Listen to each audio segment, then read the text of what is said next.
The British soon challenged the Portuguese for control of shipping traffic out of India in the 17th century.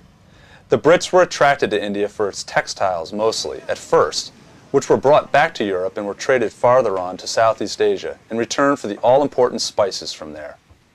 The English essentially had nothing that Southeast Asians wanted, so they had to get cloth from India to get anyone to deal with them. Later, they traded opium, which was grown in India for sale by Brits to China, in order to finance the purchase of tea there. By the middle of the 18th century, the British were no longer content to just control trade out of India. They also started to get involved in control of land and its all-important revenues within the country.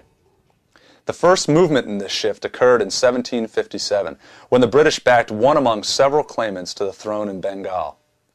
They were able to use their support to then demand virtually total control over the province, then one of the richest in the country. From there, they expanded westward, gradually taking over more and more land through formation of subsidiary alliances with Indian rulers, deals in which the rulers would pay the British for protection in return for being allowed to still control their own states.